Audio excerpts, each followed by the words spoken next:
गजा में दिन ब दिन स्थिति और ज्यादा खतरनाक होती जा रही है। जहां इसराइल और हमास के बीच संघर्ष जारी है, तो वहीं गजा में भुखमरी और मानवीय संकट ने लाखों लोगों की जिंदगी को नर्क बना दिया है। संयुक्त राष्ट्र ने 22 अगस्त को गजा में आधिकारिक तौर पर अकाल की घोषणा की है, जो पश्चिमी एशिया में पहली बार किसी क्षेत्र को अकालग्रस्त घोषित करने का मामला है। इसी बीच तुर्की ने इसराइल के खिलाफ अपनी नीति को और सख्त बनाते हुए एक नया कदम उठाया है। तुर्की ने अपने बंदरगाहों पर आने वाले जहाजों से शपथ पत्र मांगना शुरू कर दिया है, जिसमें जहाज के मालिक, प्रबंधक या संचालक को ये घोषणा करनी होगी कि उनका जहाज इसराइल से किसी भी तरह से संबंधित नहीं है और न ही वो इसराइल के लिए कोई सैन्य सामान जैसे विस्फोटक या फिर कोई सैन्य उपकरण लेकर नहीं जा रहा है। इस कदम को तुर्की की इसराइल विरोधी नीति का हिस्सा माना जा रहा है, जो गजा में इसराइल के सैन्य अभियानों के खिलाफ पिछले 2 वर्षों से मुखर रहा है। मीडिया रिपोर्ट्स के मुताबिक तुर्की के बंदरगाह अधिकारियों को मौखिक रूप से निर्देश दिए गए हैं कि वे सभी आने वाले जहाजों से एक शपथ पत्र मांगें, जिसमें जहाज का इसराइल से कोई संबंध न होने और उसकी माल की प्रकृति की पूरी जानकारी इसमें शामिल हो। इस शपथ पत्र में जहाज के मालिक या संचालक को यह स्पष्ट करना होगा कि उनका माल इसराइल के लिए नहीं है और न ही इसमें कोई खतरनाक सैन्य सामग्री शामिल है। ये नीति तुर्की के उस फैसले का हिस्सा है जिसमें उसने गजा में इसराइल के सैन्य अभियानों के विरोध में इसराइल के साथ अपने व्यापारिक और आर्थिक संबंधों को अस्थायी रूप से रोक दिया था।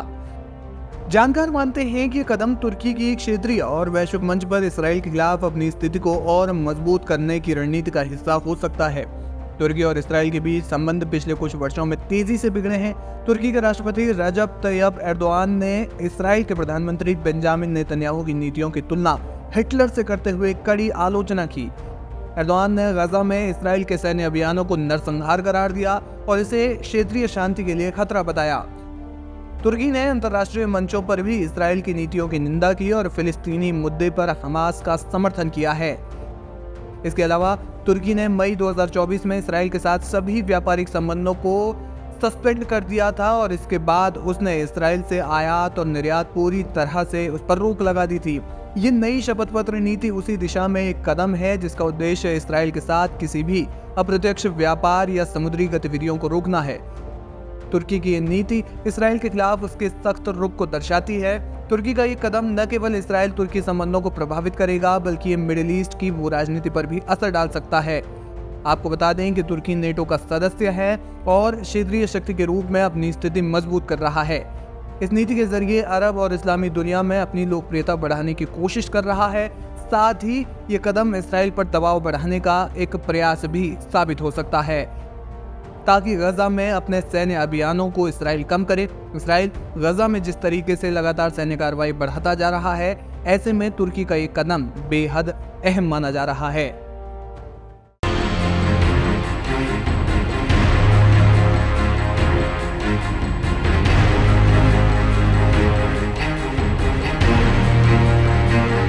हाल ही में गाजा पट्टी के खान यूनिस क्षेत्र में एक बेहद गंभीर और खूनी संघर्ष देखने को मिली।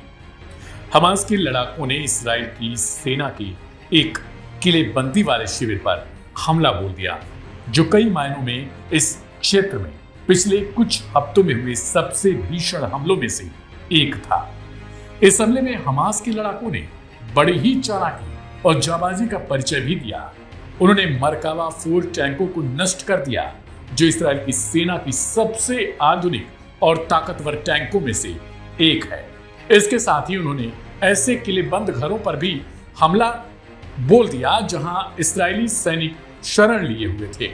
सैनिकों को बेहद नजदीकी दूरी से ग्रेनेड और हल्के हथियारों से निशाना बनाया गया, जिससे कई सैनिकों की मौत हो गई। यह हमला अपने आप में केवल एक सैन्य कार्रवाई नहीं था, बल्कि इसमें एक आत्मघाती हमले ने भी शामिल था, जिसने इसराइल के लिए भारी जनहानि और क्षति को अंजाम दिया। यह आत्मघाती हमला इस अभियान को और भी जानलेवा और भयानक बना गया। इस हमले का इसराइल पर गहरा प्रभाव पड़ा है।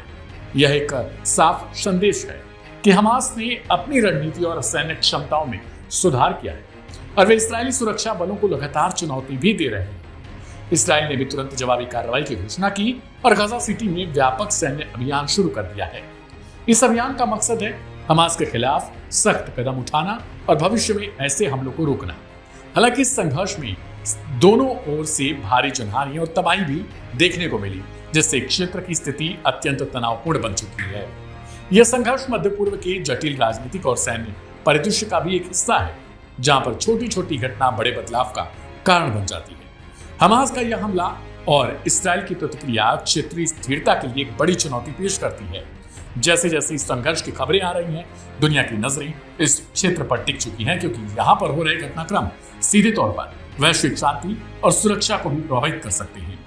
इस बीच स्थानीय और अंतर्राष्ट्रीय समुदाय हिंसा को रोकने और शांति बहाल करने के लिए दबाव बना रहे हैं, लेकिन फिलहाल स्थिति बेहद नाजुक बन चुकी है। इसराइल और हमास के बीच इस संघर्ष के अगले अध्याय क्या होंगे, ये समय ही बताएगा, लेकिन यह स्पष्ट है कि यह क्षेत्र अब पहले से कहीं अधिक संवेदनशील और विस्फोटक स्थिति में है। आपको बता दें कि फिलहाल गाजा में अब तक 61,000 से ज्यादा फिलिस्तीनियों की मौत हो चुकी है और इसके बावजूद इसराइल रुकने का नाम नहीं ले रहा। इसराइल की इस नरसंहार वाली स्थिति पर अमेरिका ने भी पूरी तरीके से चुप्पी साध रखी है, या यूं कहें कि अमेरिका अपना मौन समर्थन देते आया है। समय समय पर उसने यूएन में भी कुछ इसी तरीके की प्रदर्शन किए, जब इसराइल के खिलाफ बोलने वाले देशों पर उसने वीटो लगा दिया। क्या आने वाले समय में गाजा में हो रहा कत्लेआम रुकेगा या फिर नहीं, ये देखना दिलचस्प होगा।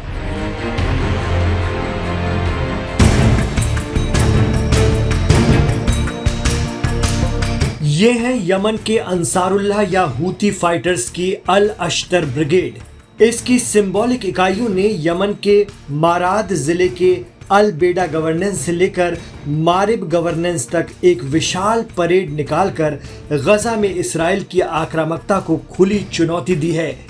यमन में अंसारुल्लाह फौज की इस यूनिट ने दुनिया को ये पैगाम देने की भी कोशिश की है कि गजा अकेला नहीं है। भले ही अरब खित्ते के मुस्लिम मुल्क इसराइल और अमेरिका के आगे खामोश हों, लेकिन अंसारुल्लाह लड़ते रहेंगे, आखिरी दम तक लड़ते रहेंगे। पहाड़ों की ऊंचाइयों से लेकर ऊबड़ खाबड़ रास्तों और सड़कों पर चल रहा ये कारवां अंसारुल्लाह का है। इनके हाथों में यमन और अंसारुल्लाह का कौमी परचम या ध्वज तो है ही, साथ ही फिलिस्तीन का झंडा भी। अरबी में नारे लगाते हुए पुरजोश अंदाज में आगे बढ़ रहे ये लड़ाके तपते रेगिस्तान और सूखे जंगलों से गुजरते हुए गजा के लिए अपने जुनून को भी दिखा रहे हैं। एक्सपर्ट कहते हैं कि यमन के अंसारुल्लाह और उनकी अल अश्तर ब्रिगेड ये दिखाना चाहती है कि हम हर हाल में गजा के साथ हैं और पीछे हटने वालों में से नहीं हैं।